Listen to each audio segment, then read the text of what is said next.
Muito bem, nós estamos na nossa lição número 8 e da série Os Gigantes da Alma. E o gigante do qual vamos estudar essa manhã é a depressão. Depressão, um gigante invisível, mas não invencível. Esse é o tema da nossa mensagem, reflexão nessa manhã.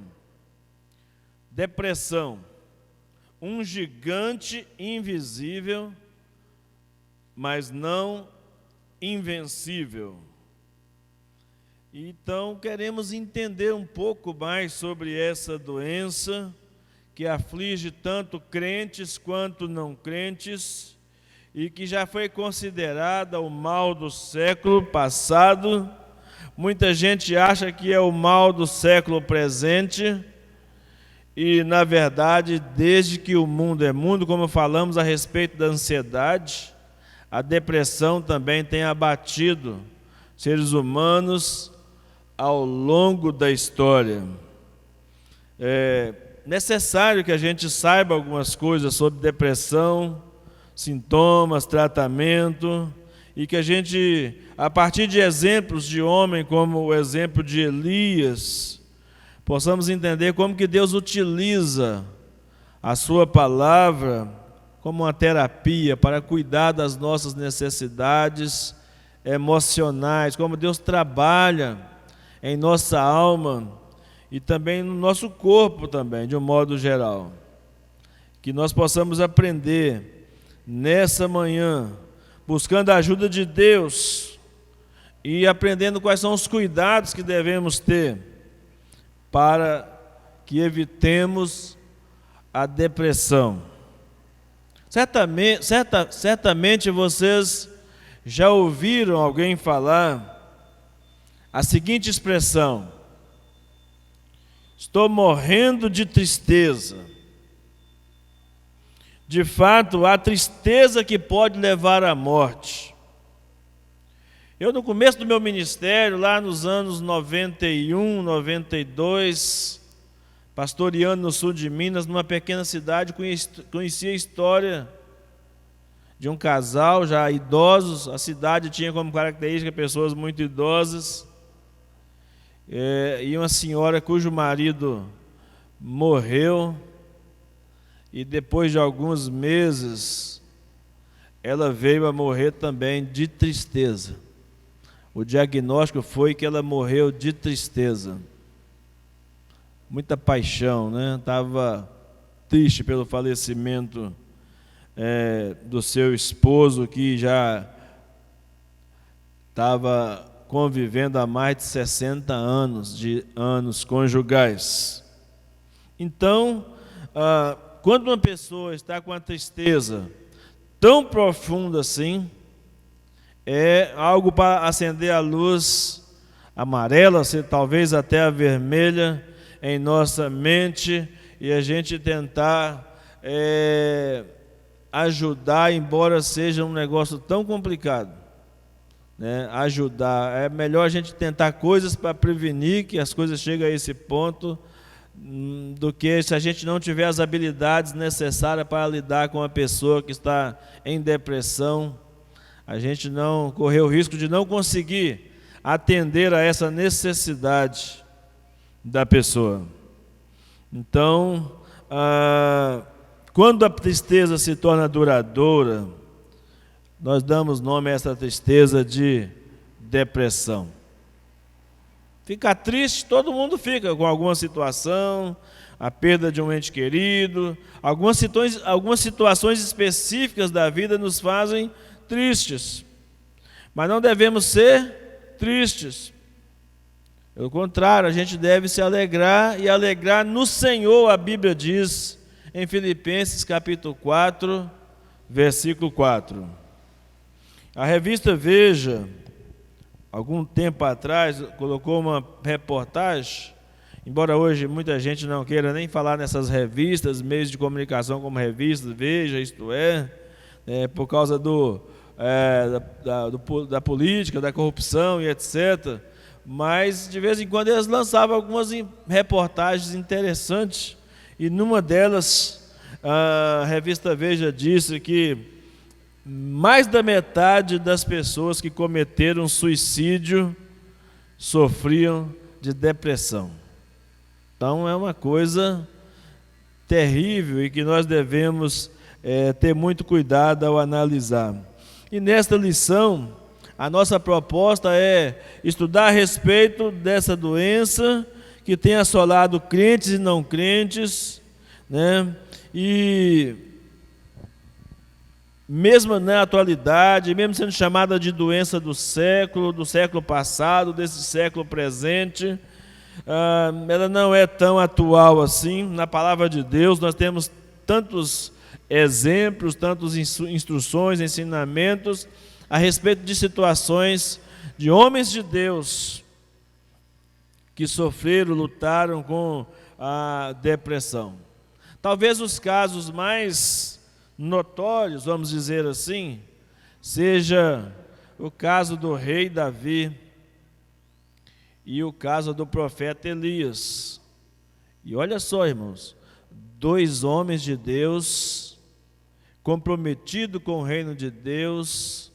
Se fosse no mundo empresarial, diríamos 2 homens de sucesso, tementes a Deus, mas que em algum momento se deixaram abater na caminhada da vida e sofreram na pele, sofreram na alma, no espírito, os terríveis estragos que a depressão produz naquele que é cometido por ela. Eu quero me ater ao exemplo de Elias, embora queremos dar alguma definição, alguma coisa assim, mas eu quero me apegar nessa manhã ao exemplo do profeta Elias, para ajudar os irmãos a entender as causas, as consequências e a forma como devemos nos cuidar, e a forma como Deus cuida de nós, principalmente a forma como Deus cuida de nós em tempos tão difíceis. E quero dizer aos irmãos que nesses tempos de pandemia, esse negócio avoluma, né? Para quem está passando por algum tipo de problema emocional, nós temos que orar dobrado. Se a gente conhece alguém, algum parente, algum amigo, alguma pessoa que você conhece, aí tempos de pandemia têm essa tendência de potencializar ainda mais. Estava conversando com um médico, fazendo os consultas, os exames do problema da minha pressão alterada, e ele estava me dizendo o seguinte: olha, pastor, em tempos de pandemia, quem tinha ansiedade ou depressão, aumentou. E aconteceu um número muito grande, um enorme número de casos novos que surgiram. O pânico, quando foi instalado um pânico geral, mundial, a respeito de uma doença que estaria, quem sabe, devastando, as pessoas fazendo previsões de que morreriam 50 milhões de pessoas no Brasil e morreria 500 milhões de pessoas no mundo, e aquela confusão toda.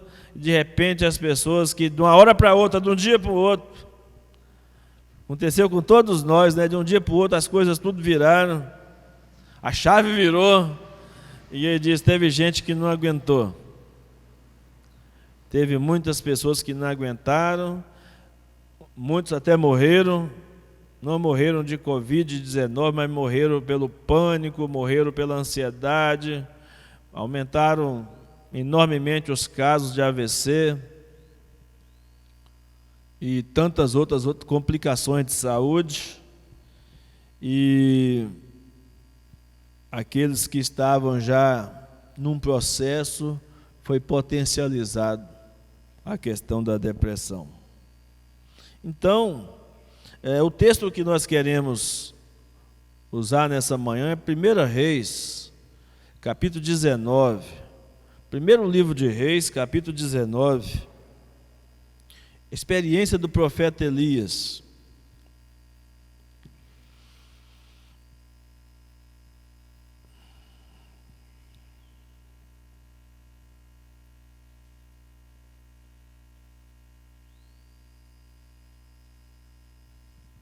Primeiro livro de Reis, capítulo 19.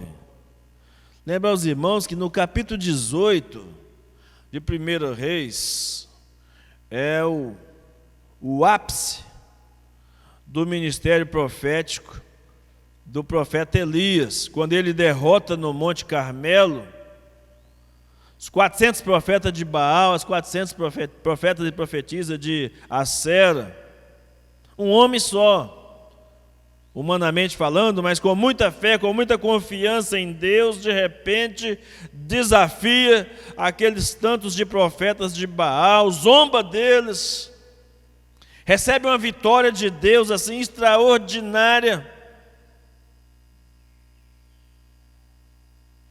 E de repente, no momento seguinte, uma mulher, a ameaça de uma mulher de matá-lo, o abate de uma forma assustadora.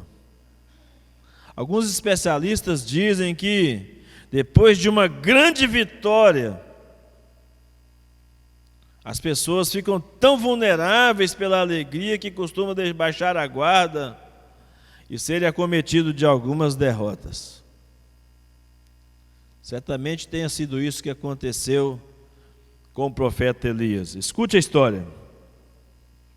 Acabe contou a Jezabel tudo o que Elias havia feito e como havia matado todos os profetas à espada. Então Jezabel mandou uma mensagem a Elias para dizer-lhe que os deuses me castiguem, se amanhã, a estas horas, eu não tiver feito com a sua vida o mesmo que você fez com a vida de cada um deles. Elias ficou com medo, levantou-se e, para salvar a vida, se foi e chegou a Berseba, que pertence a Judá, e ali deixou o seu servo, e ele mesmo, porém, foi para o deserto, caminhando um dia inteiro. Por fim, sentou-se debaixo de um zimbro, sentiu vontade de morrer e orou: basta, Senhor, tira a minha vida, porque eu não sou melhor do que os meus pais. Deitou-se e dormiu debaixo de um zimbro. E eis que um anjo tocou nele e lhe disse: levante-se e coma. Elias olhou e viu perto da sua cabeça um pão assado sobre pedras em brasa e um jarro d'água. Comeu, bebeu e tornou a dormir. O anjo do Senhor voltou, tocou nele e lhe disse: levante-se e coma, porque a viagem será longa. Então Elias se levantou, comeu e bebeu, e com a força daquela comida, caminhou 40 dias e 40 noites até Horebe, o monte de Deus. E ali entrou numa caverna, onde passou a noite. E eis que a palavra do Senhor veio a ele e lhe disse: o que você está fazendo aqui, Elias? E ele respondeu: tenho sido muito zeloso pelo Senhor, Deus dos exércitos, porque os filhos de Israel deixaram a tua aliança, derrubaram os teus altares e mataram os teus profetas à espada. Só fiquei eu, e estão querendo tirar minha vida. Então foi-lhe dito: saia daí e fique diante do Senhor no monte. Eis que o Senhor estava passando, e um grande e forte vento fendia os montes e quebrava as rochas diante do Senhor. Mas o Senhor não estava no vento. Depois do vento houve um terremoto, mas o Senhor não estava no terremoto. Depois do terremoto veio um fogo, mas o Senhor não estava no fogo. E depois do fogo veio um som de um suave sussurro. E quando Elias ouviu isso, cobriu o rosto com um manto, e saindo, pôs-se à entrada da caverna.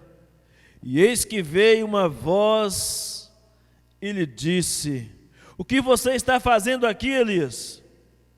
Ele respondeu: tenho sido muito zeloso pelo Senhor, Deus dos exércitos, porque os filhos de Israel deixaram a tua aliança, derrubaram os teus altares e mataram os teus profetas à espada. Só fiquei eu, e eles estão querendo tirar minha vida. Mas o Senhor disse a Elias: vá, volte ao seu caminho para o deserto de Damasco. Chegando lá, unja a Azael como rei da Síria. Unja também Jeú, filho de Ninsi, como rei de Israel. E Eliseu, filho de Safate, de Abel-Meolá, como profeta em seu lugar. Quem escapar à espada de Azael, Jeú o matará. Quem escapar à espada de Jeú, Eliseu o matará. Também conservei em Israel 7.000, todos os joelhos que não se dobraram a Baal, e toda a boca que não o beijou. Amém. Até aí. São 18 versículos de uma história impressionante de um homem de Deus que, depois de uma grande vitória, se encontrava totalmente abatido em sua alma, em seu espírito. Irmãos, a depressão é uma dor invisível. A depressão é uma dor invisível. É uma dor intensa. E a pessoa que está acometida por depressão não consegue muito definir esse tipo de dor pela qual ela está passando. A única coisa que ela sabe é que dói. A única coisa que ela consegue saber é que dói. E dói muito. Uma angústia que pressiona a alma, que pressiona o coração, que pressiona a mente da pessoa, incapacitando-a, tornando-a paralisada diante dos desafios, diante das circunstâncias. Segundo a psicóloga Sônia Pires Ramos, popularmente a depressão é uma palavra utilizada para explicar desde o mau humor até a dor pela perda de um ente querido. Então, como melhor defini-la? Eu vi várias definições, mas eu quis trazer só uma aqui do Dr. Drauzio Varela, que diz que depressão é uma doença psiquiátrica crônica e recorrente, que produz uma alteração do humor caracterizada por uma tristeza profunda, sem fim, associada a sentimentos de dor, de amargura, desencanto e desesperança, baixa autoestima, culpa exacerbada e muitos distúrbios do sono e do apetite. As pessoas podem apresentar, não necessariamente todos os sintomas da depressão, são vários sintomas de forma grave o suficiente para interferir no funcionamento normal da vida. E às vezes se confunde os sintomas da depressão com os sintomas da ansiedade e de outras doenças, e até com efeitos colaterais de alguns remédios. Algumas medicações que as pessoas tomam deprimem a pessoa. Mas são vários sintomas, a gente não consegue nem nomear todos, mas o mais assim evidente inicialmente, talvez seja o sentimento persistente de tristeza profunda e a insegurança que domina o coração da pessoa. E a pessoa, quando está nesse estágio, então ela perde o interesse e o prazer para as coisas mais rotineiras da vida. Tudo que ela quer é ficar deitada, isolada, num canto escuro, não tem prazer em nada que faz. E aparentemente, né, o que uma pessoa deprimida, já falei isso aqui domingo passado, já falei com algumas pessoas que conversam comigo no dia a dia, a pior coisa que uma pessoa deprimida quer ouvir é: não fica assim não, ou por que você está assim? Aí você mata a pessoa, acaba de matar, porque nem ela mesma sabe explicar por que ela está assim. A maior parte das vezes a depressão chega, toma conta do coração, da alma da pessoa, sem uma explicação aparente. É lógico que há uma série de fatores que desencadeou naquele momento. Há questões genéticas, há questões, como eu disse aqui, dos efeitos colaterais de uma medicação, há a questão dos traumas que a pessoa passa por eles. Questões genéticas. Mas na maioria das coisas, como é uma doença invisível, na maioria das vezes ela chega do nada, de um dia para o outro. Mas é que foram manifestando algumas coisas, como estresse, cansaço, fadiga mental, né, fadiga espiritual, e a pessoa não foi se apercebendo e foi sendo tomado de conta disso aí. Começa a se irritar muito facilmente, perder as forças, as energias, a concentração, capacidade de tomar decisões, de relembrar fatos, não quer ver as pessoas, não quer se relacionar com ninguém, fica nutrindo sentimentos de morte. E muitos acabam fazendo algumas tentativas de suicídio. Enfim, são muitas. Depois os irmãos podem pesquisar. Depois, se alguém quiser uma cópia desse estudo também, eu posso dar. Não estou fazendo achei melhor no momento não estar fazendo muitas cópias. Só fiz no primeiro dia, depois eu pensei que era melhor não estar distribuindo as cópias. Mas depois, se algum quiser em particular, a gente entrega, imprime e traz para os irmãos.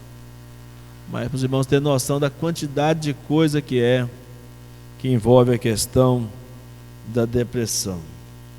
E antes de falar especificamente sobre o que aconteceu com Elias, ainda só para os irmãos terem uma ideia da gravidade desse mal, que é a depressão. Alguns dados. Depressão afeta mais as mulheres do que os homens.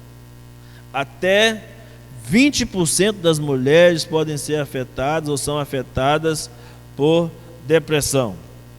Na população masculina, algo em torno de 10%. De 5 a 10% dos homens são acometidos por depressão. De 5 a 20% das mulheres são acometidas por depressão. Ou seja, as mulheres são 2 vezes mais afetadas, né?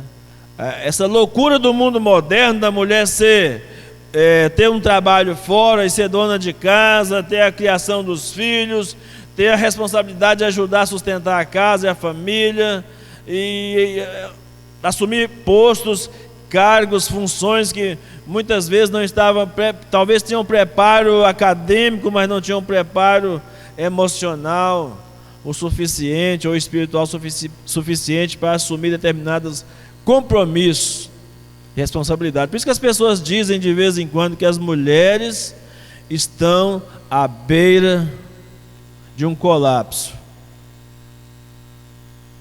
Na sociedade moderna, não sei se os irmãos têm percebido, esses movimentos hoje de apoio ao presidente da República, por exemplo, é uma gama de mulheres na frente liderando esses movimentos de apoio ao presidente. As mulheres estão assumindo papéis que não eram delas necessariamente, com coragem, né? E a sociedade já impõe, por exemplo, que nos partidos políticos tem que ter pelo menos 30% de mulheres envolvidas e participando, porque seria um demérito para a mulher não está envolvida nessas coisas. Então as mulheres estão sobrecarregadas. Talvez seja por isso que o índice seja maior entre as mulheres. E o mais grave, irmãos, aproximadamente 2/3 das pessoas que sofrem com depressão não fazem tratamento. Há muitos tabus. E as pessoas que estão ao redor também não conseguem envolvê-las num tratamento. Às vezes tem parente que quer levar a pessoa num psiquiatra, num psicólogo e tal, mas não consegue romper com as barreiras que as pessoas carregam dentro de si. E o triste é que os pacientes, apenas 50% dos pacientes que procuram médico é que são diagnosticados corretamente, que os médicos acertam na medicação certa para aquele problema, para aquele caso que a pessoa está passando. Tem gente que toma medicamentos e dá um efeito rebote, né? A pessoa fica pior do que estava. Acontece muitos casos assim. E a maioria dos pacientes que não são tratados irão tentar o suicídio. Não tem um percentual nesses dados, mas é a maioria dos pacientes. E pelo menos uma vez vão pensar em se matar. E 17% dos que tentam o suicídio conseguem consumar o fato.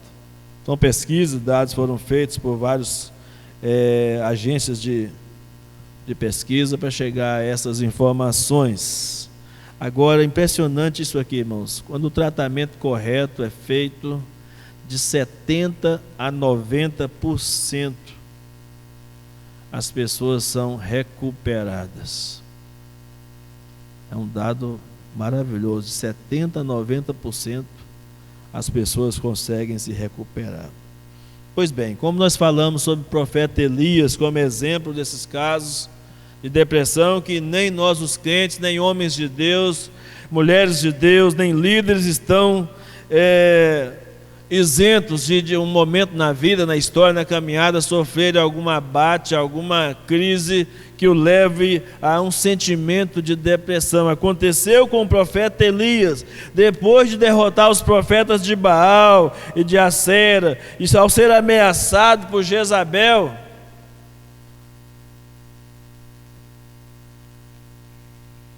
ela era mulher influente, sedutora, que maquinava o mal contra as pessoas. E ao ameaçar o profeta de Deus, ele sentiu uma dor e um abatimento na alma muito profundo. A autoestima foi lá embaixo.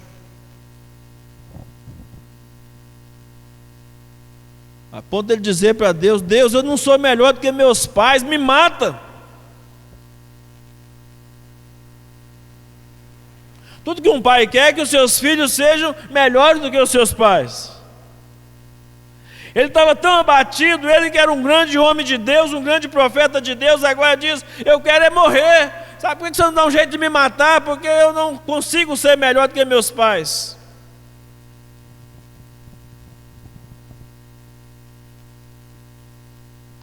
Era um abatimento profundo tomando conta do coração do profeta. E aí já estava dando sintomas. Porque a depressão não somente abaixa a autoestima da pessoa, como também lhe tira a alegria e a vontade de viver. Por isso que ele pediu a Deus a morte. Ele sabia que não podia suicidar. Ele tinha consciência disso, mas pelo menos que Deus fizesse o serviço para ele. É lógico que todo mundo vai morrer e quem tem o poder da morte e da vida está nas mãos de Deus, mas ninguém precisa apressar. Ninguém precisa pedir para Deus se matá-lo. E de vez em quando algum irmão me pergunta: pastor, é errado a gente orar para Deus mandar tirar a vida da gente? Não sei se alguém já perguntou para você, mas já me perguntaram isso várias vezes. Algum irmão às vezes está sofrendo com um filho que é problemático, com um marido que é problemático. Alguém enfiou na dívida de uma maneira tão terrível que não consegue enxergar o fundo do poço. Já vieram muitas vezes me perguntar isso. E é de você chegar e abraçar a pessoa e chorar com ela, e orar por ela e clamar a Deus. E essa pessoa está sofrendo um momento como aquele que estava sofrendo o profeta Elias. Aqui no verso 4 do texto que nós lemos de 1 Reis. Elias tinha desistido até do ministério, irmãos. A coisa estava tão grave que Elias tinha desistido do ministério. E Deus restaurou o profeta Elias, mas tirou o ministério dele. Assim, não, tudo bem, eu vou te tirar dessa, mas também vou passar o cajado para Eliseu. Você vai lá, vai ungir Eliseu.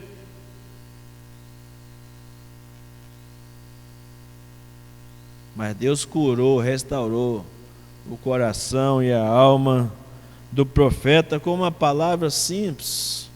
Rapaz, entre outras atitudes, nós vamos ver daqui a pouco outras atitudes que Deus tomou, né?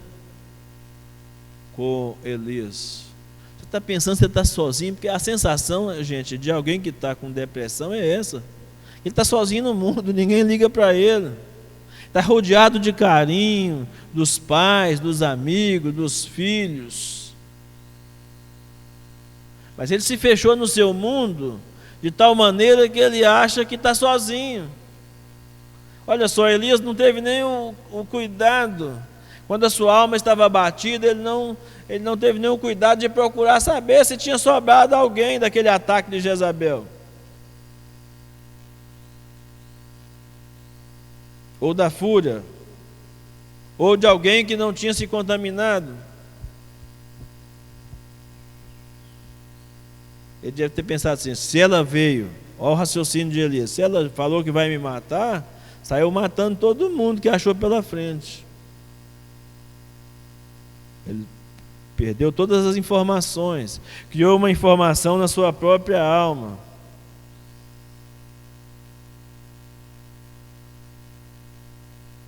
E quando chega a notícia de que ela quer, ela está vindo aí, fica esperto. Falou que vai te matar dentro de 24 horas. Dentro de 24 horas você será um homem morto.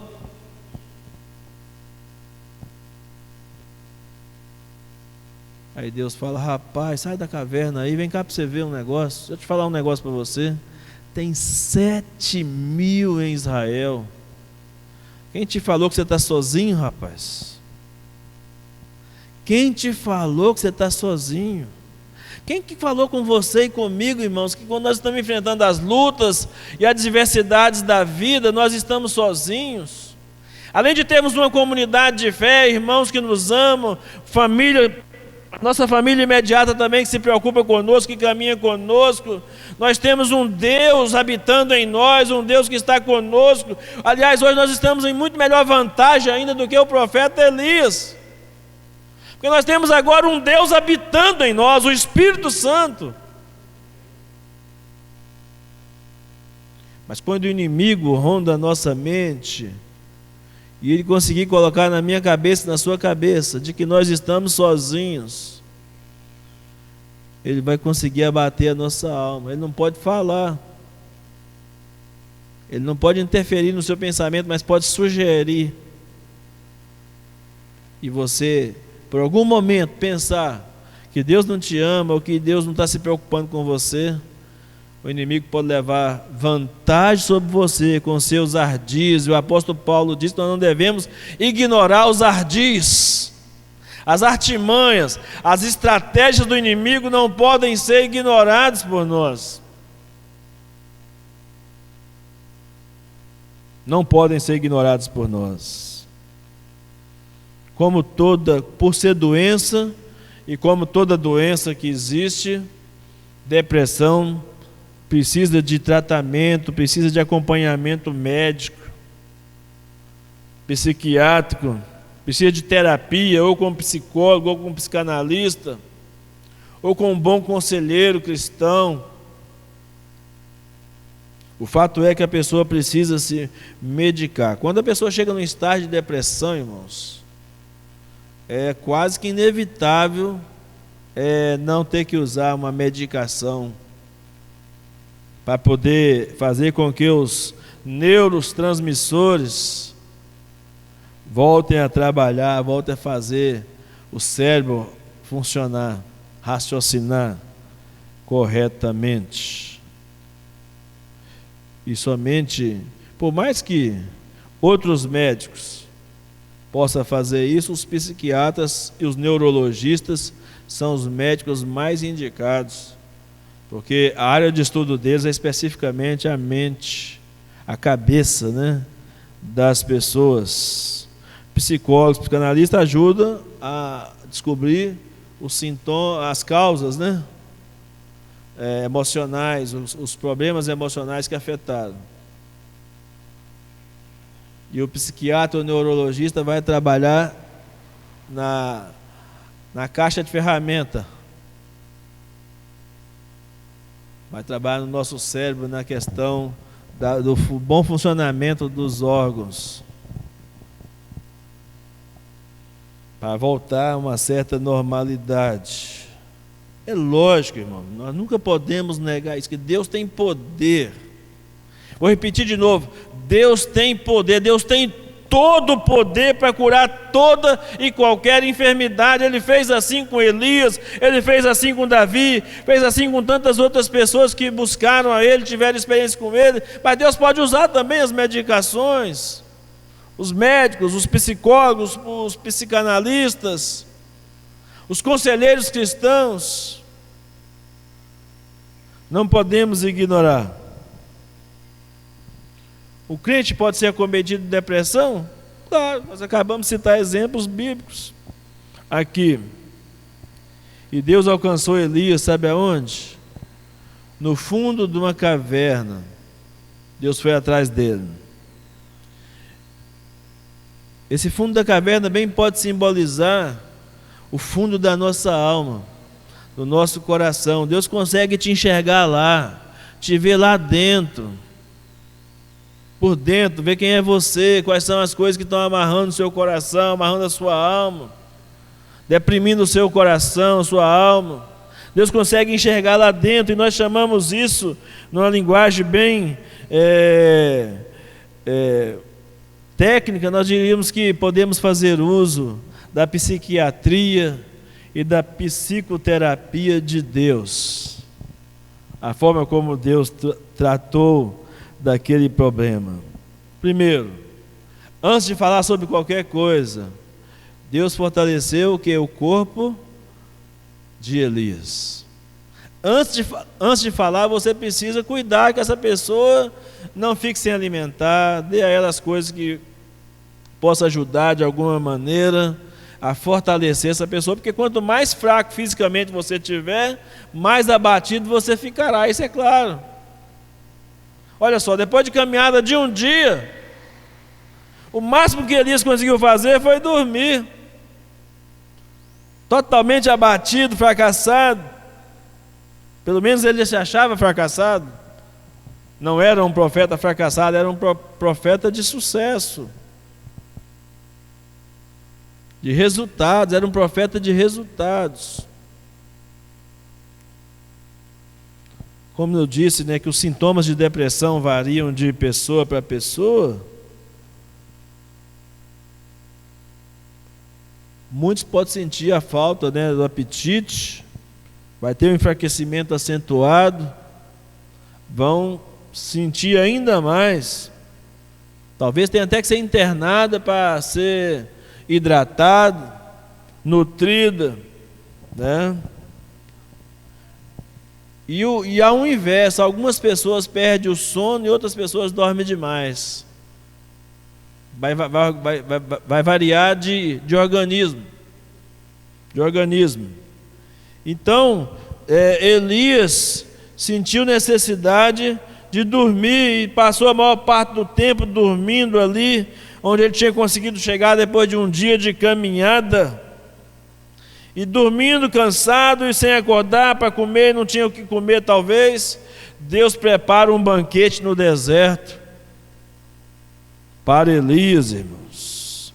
Um anjo toca o profeta e a Bíblia diz que o anjo disse para ele: levanta e come. Talvez o Elias pensasse até que estava tendo um sonho, uma visão, uma miragem, sei lá, mas ele olha para o lado assim, de repente vê um pão assado. Já imaginou um pão assado no deserto, no meio das brasas, uma jarra de água preparada do lado? Elias estava tão fraco, irmãos, que ele comeu aquele pão, bebeu aquela água e desmaiou de novo, comeu e caiu de um lado e dormiu de novo. E o anjo então tocou nele outra vez e disse: levanta e come, fortaleça-te, porque vai ter uma viagem longa daqui para frente. Quando a pessoa está enfrentando um estado de depressão, um estado de angústia da alma, irmãos, é uma viagem longa para a pessoa conseguir a restauração, a cura, a recuperação completa daquela doença. Por isso que ela tem que se alimentar, e no sentido mais espiritual, de tratar essa questão da enfermidade, podemos dizer que ela tem que se alimentar fisicamente, vai precisar alimentar-se também espiritualmente, mas uma pessoa nesse estágio muitas vezes não consegue nem sequer orar e ler a Bíblia. Precisa que alguém esteja com ela, ore com ela, leia a Bíblia com ela, acompanhe essa pessoa, chore com ela se necessário for, mas que ela se sinta acompanhada e acolhida. Deus, quando Elias estava se sentindo tão só naquele deserto, Deus preparou um anjo. De repente você e eu podemos ser anjo de Deus na vida de alguém, para poder ajudá-lo a vencer um estado de depressão, essa doença invisível, mas que, olhando para o que diz a palavra de Deus, invisível, mas não invencível. Com todo carinho, com toda alimentação, tudo que a doença tinha produzido no seu coração, agora ele é desafiado, e a Bíblia diz que houve um milagre. Irmãos, quando existe ajuda, carinho, amor, atenção, oração, a pessoa sente as suas forças renovadas. Quando ela sabe que tem alguém que pode caminhar lado a lado com ela, ela se sente mais fortalecida.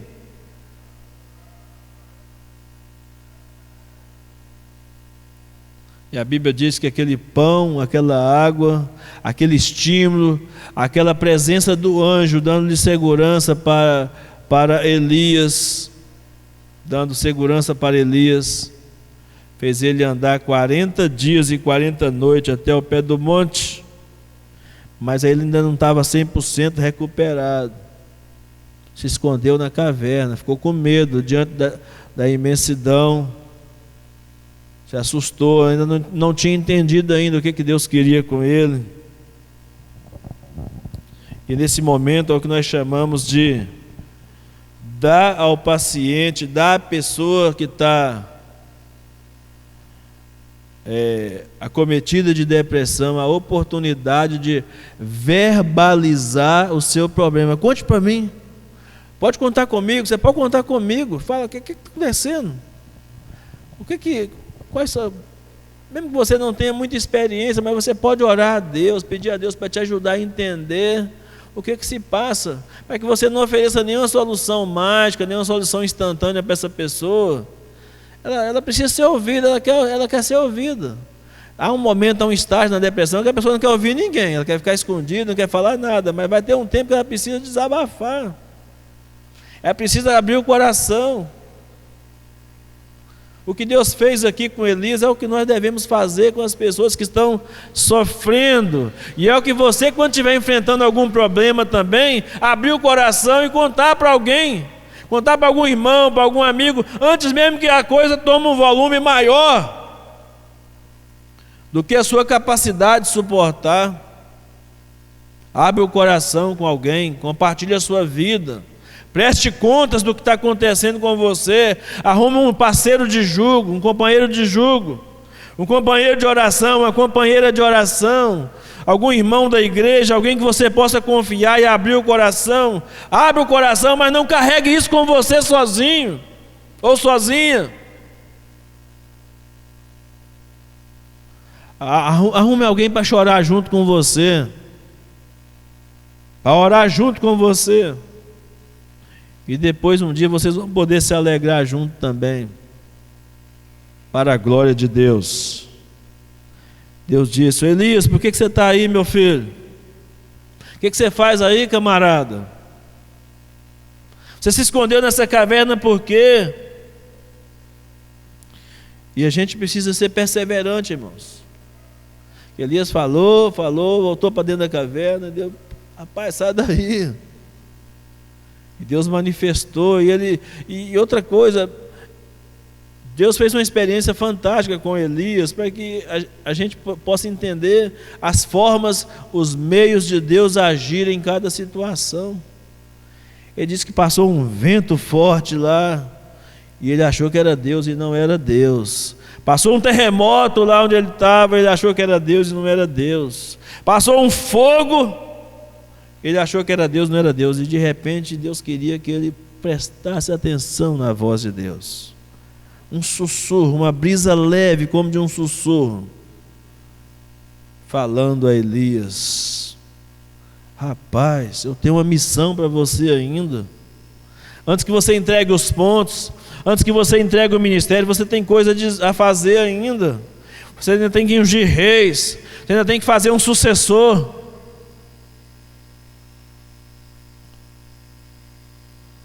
Eu não te chamei aqui para você ficar acuado dentro dessa caverna. Me conta o seu problema. E ele repetiu a mesma história para Deus, né? Está aqui no verso 14, o que ele disse também lá no verso 10.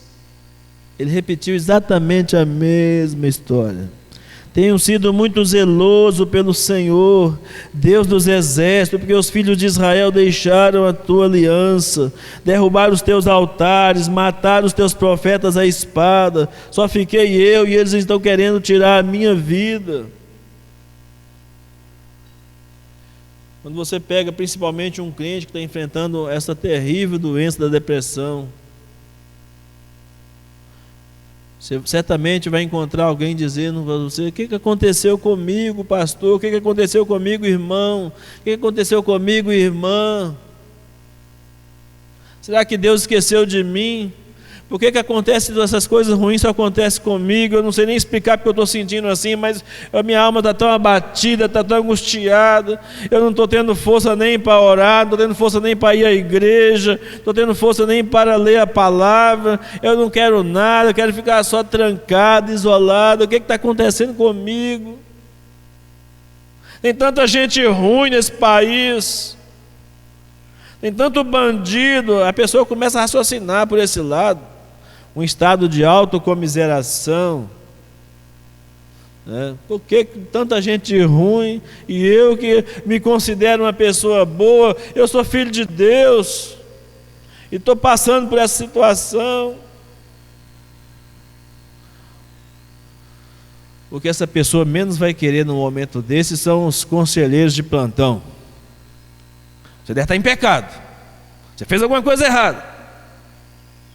Também, você só vai na igreja de vez em quando, só podia acontecer com vocês mesmo. Tá bem? Você trabalha não sei quantas horas por dia, não dá tempo nem para sua família, nem para a igreja, nem para nada. Vai ver que você nem ora, nem lê a Bíblia. Irmãos, a pior coisa que pode acontecer a alguém que está enfrentando uma dor profunda na alma é encontrar gente com o dedo apontado para ela, seus defeitos. E é isso que às vezes falta muita habilidades em muitos conselheiros quando vão atender alguma situação. E por isso que nem todo mundo tem o dom da exortação. Tem gente que vai conversar e vai exortar alguém, piora mais a situação do que atrapalha mais do que ajuda. É por isso que hoje, por exemplo, está em alta o coaching. Por quê? Muita gente não gosta dos coaches, né? Tem alguma resistência. De vez em quando eu ouço um desses camaradas falando para isso. O que esses caras mais fazem, irmãos, é levantar a autoestima das pessoas. Dizer, você pode, você é capaz, você consegue, tira a força de sei lá onde, mas você vai vencer e tal. Pode ser que nessa caminhada muita gente se perca, mas que ele dá uma injeção de ânimo, muita gente consegue dar. Gostando eu ou não, gostando você ou não, esses caras são especializados em levantar o astral das pessoas, botar as pessoas para frente. Coisas que éramos nós do Evangelho, da palavra, deveríamos fazer. Interessante que a Convenção Batista Mineira lançando agora um evento aí, esqueci o nome exatamente agora, mas é com John Maxwell. Como ter sucesso com aquelas pessoas que nunca virão à igreja, né? John Maxwell é chamado o guru de liderança no mundo inteiro. E a Convenção Batista Mineira fez uma parceria com esse camarada de como ajudar as pessoas que não vêm à igreja ou não virão à igreja, e antes de serem alcançadas no lugar onde elas estão, no ambiente onde elas se encontram. Que é exatamente o que nós deveríamos estar fazendo, ir ao encontro das pessoas, ao invés de ficar esperando que as pessoas venham ao nosso encontro. E quando a gente começa a mover ou realizar algum tipo de trabalho nessa direção, a gente percebe que dá resultado. Mesmo que não vier ser membro da Igreja Batista Nova Vida, mas virão para o reino de Deus. Com certeza. É lógico que a gente quer semear para trazer para o nosso meio. E temos que acreditar que Deus esteja fazendo um grande mover. Mas o fato é que nós estamos indo ao encontro das necessidades das pessoas, com a resposta que nós temos, que é o Evangelho, a palavra de Deus. Talvez seja um dos nossos maiores desafios, irmãos.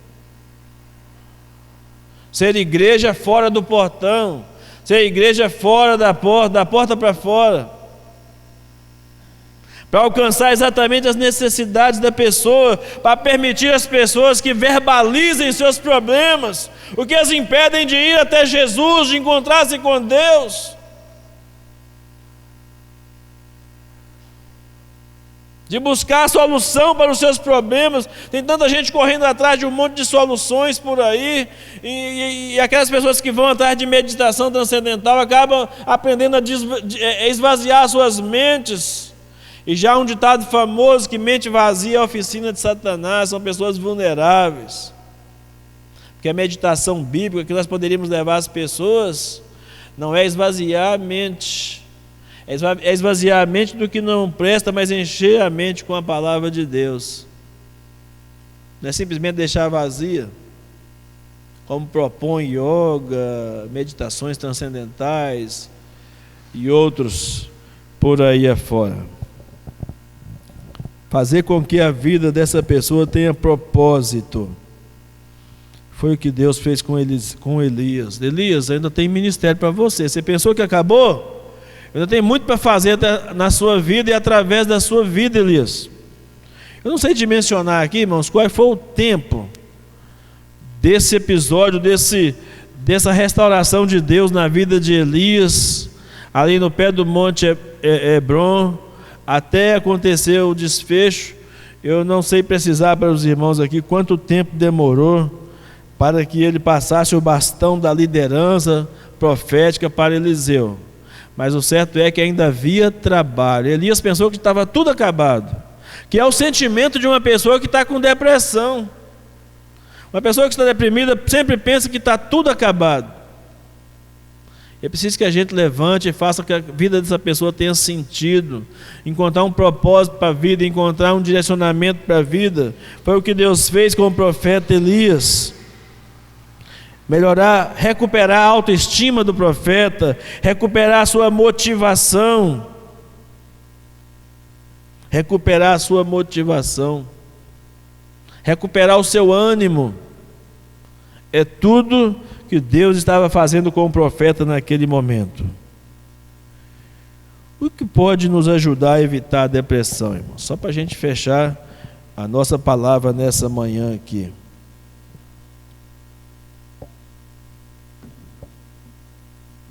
Depressão, irmãos,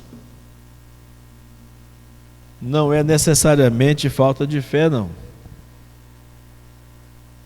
A falta de um relacionamento íntimo com Deus pode ajudar a pessoa quando tiver. Todos nós podemos ser abordados por algum sentimento que poderia nos levar à depressão. Todos nós podemos. Estamos sujeitos, fadados que isso nos aconteça. Mas o nível de relacionamento, de intimidade que nós temos com Deus pode nos prevenir, pode cuidar de nós. Eu não sei o que aconteceu exatamente com o profeta Elias naquele momento, logo após a derrotar.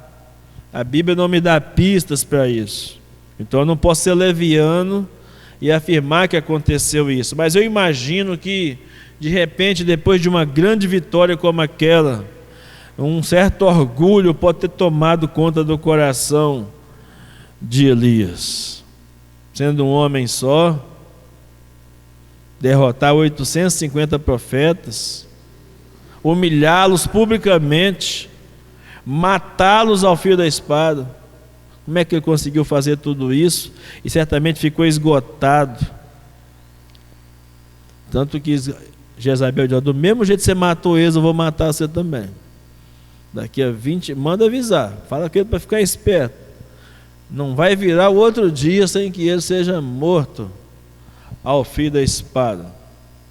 E envergonhado como ele envergonhou nossos profetas. O povo de Israel havia transtornado, irmãos. Quem estava perseguindo era o rei Acabe, era o rei de Israel. Na figura de Jezabel, a cruel Jezabel.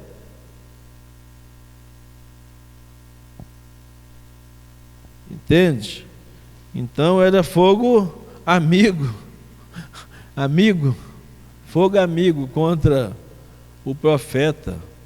Ele achava que não estava. Como veio um mensageiro do povo de Deus para ele fazer: agora perdi de vez a batalha.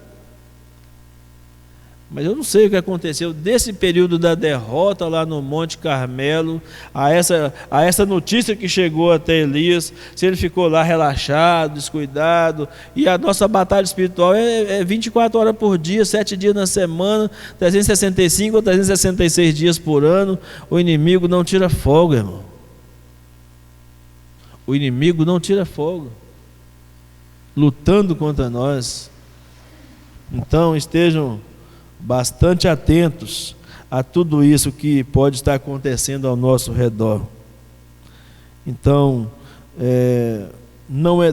depressão não é uma doença de falta de fé, mas com certeza tem muito a ver com o conhecer a Deus e ter intimidade com Ele. A falta de conhecimento de quem Deus é, a falta de relacionamento íntimo com Ele, pode nos levar a enfrentar dificuldades quanto maior for o seu conhecimento de Deus, quanto maior for a sua intimidade com Deus, quanto maior for o seu relacionamento com Ele, certamente mais forças você terá para enfrentar as dificuldades da vida sem desesperar. E isso vai trazer alívio para a alma. Jesus prometeu que nós fôssemos a Ele, encontraríamos descanso para as nossas almas. Então só quem tem intimidade com Deus sabe que na hora H pode recorrer a Ele e pedir para que aquela paz que excede a todo entendimento domine o seu coração. Ler e meditar na palavra de Deus, irmãos.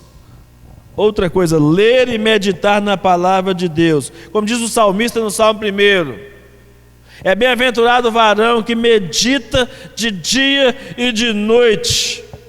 Não é que você vai ficar com a Bíblia aberta o dia inteiro, dia e noite. Não, você lê a palavra de Deus e ruminar a palavra de Deus, deixar a palavra de Deus tomar conta, invadir, transformar o seu coração. Muitas vezes nós somos crentes, somos servos de Deus, somos pessoas boas, pessoas comunicativas, pessoas que envolvem com as pessoas, nós temos todas as qualidades boas, mas a palavra de Deus não está em nós. Nós lemos a palavra de Deus, mas ela não está em nós, e quando a palavra de Deus não está em nós, nós não conseguimos frutificar, não conseguimos usufruir dos benefícios da palavra de Deus. Está lá bem claro na palavra de Deus, no Salmo 119, verso 11, irmãos. Guardei, escondi a tua palavra no meu coração, para eu não pecar contra ti. Somente quem lê e medita na palavra de Deus vai ter esse recurso depois. Na hora que apareceu uma tentação, na hora que apareceu um momento difícil, aquilo que você meditou, você vai poder usar. O Espírito Santo vai te fazer lembrar de algum texto da Bíblia, de algum versículo da Bíblia, que você meditou nele. Você não leu como se estivesse lendo um livro qualquer, você não leu como se estivesse lendo um jornal. Você leu pensando, o que Deus quer falar comigo? É comigo. Antes de você pensar no que Deus quer falar com os outros, você precisa pensar o que Deus quer falar com você. Naquele versículo especificamente que você está lendo, o que isso significa para mim? Mais para frente, algum tempo mais para frente, se Deus nos permitir, vamos fazer um estudo sobre as disciplinas espirituais: oração, meditação, jejum, solitude, né? Vamos fazer uma série de reflexões, se Deus nos permitir, sobre isso aí mais para frente. Para ajudar os irmãos de forma simples, como você pode ler, meditar, como você pode orar, como você pode até fazer um jejum que agrade o coração de Deus. O que nós podemos fazer para melhorar a nossa intimidade, o nosso relacionamento com Deus de um modo geral? Irmãos, a palavra de Deus, quando ela penetra no íntimo do nosso ser, ela vai formando uma camada de proteção e segurança para as nossas almas. A Bíblia diz que ela vai até as juntas e medulas. Lembra lá do texto de Hebreus? Ela é penetrante como uma espada de 2 gumes. Vai lá na divisão da alma e do espírito, entre juntas e medulas. A descrição é da profundidade com que a palavra de Deus precisa estar enraizada em nós. A leitura bíblica, irmãos, a meditação na palavra de Deus, não é ler só por obrigação, não é ler só para cumprir um ritual de que eu quero ler a Bíblia o ano inteiro. Ler a Bíblia todo o ano inteiro é fantástico, é maravilhoso, é bênção. Porque tem um monte de crente por aí, diz que até tem pastores que nunca leram a Bíblia toda, mas ler a Bíblia toda é importante, mas mais importante é você meditar, é extrair, é aplicação pessoal. O que isso tem exatamente a ver comigo? E nessas horas de angústia e dor, de depressão, de ansiedade, nós podemos recorrer à palavra de Deus. É um bálsamo para a nossa alma, que pode nos aliviar a dor. Há um texto de Provérbios 16, 24. Provérbios 16, 24 diz assim, irmãos: favo de mel são as palavras suaves, doce para a alma e saúde para os ossos. Olha que coisa maravilhosa. Irmãos, não há poço tão profundo que não possa ser alcançado pela palavra de Deus. Não há caverna tão profunda que você possa estar mergulhado nela, que Deus não possa te ver, te alcançar, te chamar e te desafiar para um novo propósito de vida. Nada, absolutamente nada pode te afastar da graça e do favor e do amor de Deus por você. E tenha na igreja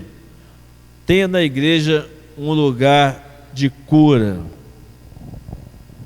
A nossa igreja, irmãos, precisa ser um lugar de cura, um lugar onde as pessoas podem viver uma comunhão fraternal verdadeira.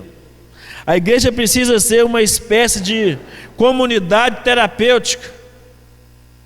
Ela não precisa ter na placa da igreja aqui, Igreja Terapêutica Batista Nova, não precisa escrever isso lá não. Pelo contrário, nem precisaria ter placa. O que a igreja precisa é ser exatamente isso. Uma comunidade terapêutica, onde a comunhão e o amor entre os irmãos nos ajude a enfrentar os momentos difíceis, de abatimento, de tristeza.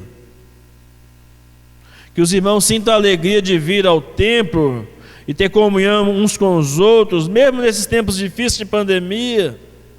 Que os irmãos sintam a alegria de vir, não por obrigação, mas por saber que eu posso ver os meus irmãos. Eu estou aqui mesmo com máscara, mesmo sem poder ter contato mais íntimo, eu posso ver você, você pode me ver, e se você tiver um problema, você pode me contar.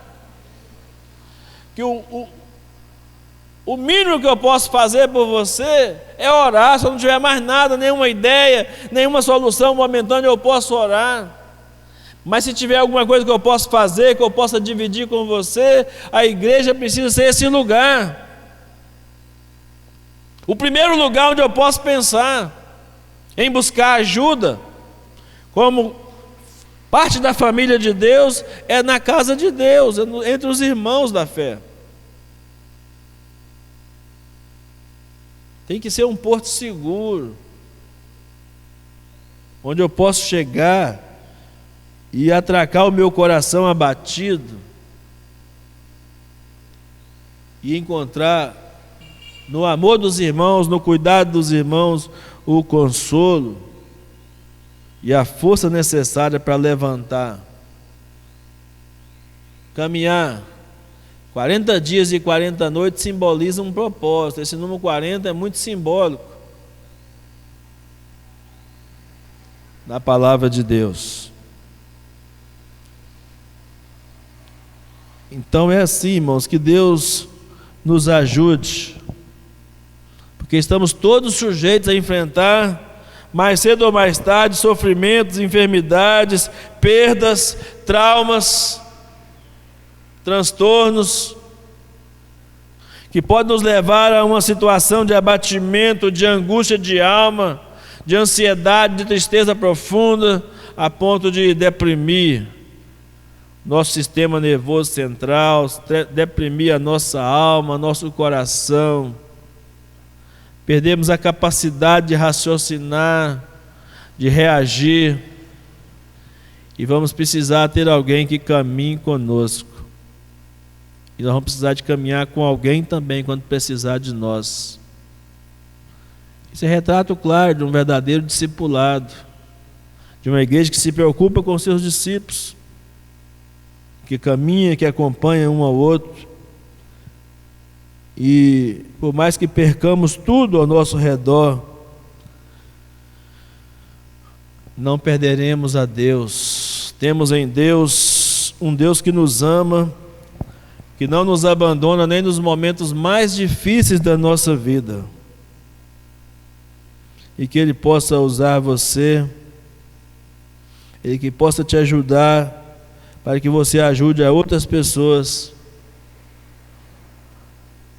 a se sentirem mais amadas, mais queridas, e ajudar as pessoas a descobrir o propósito da vida. Uma das coisas que angustia e deprime muitas pessoas é essa questão de descobrir o propósito, o sentido da vida. No mineirês as pessoas diriam da seguinte maneira: oncotô, oncovô, num bom mineirês, né? Por que eu estou aqui e para onde que eu vou? Qual que é o propósito? Eu estou vivo por quê? Se Deus nos deixou mais um dia vivo, é porque tem algum propósito nisso. E que Ele nos use e nos capacite para sermos bênção na vida das pessoas que tanto precisam superar esse mal terrível que é a depressão. Lá no Salmo 46, verso 1, eu quero terminar com esse salmo. Salmo 46,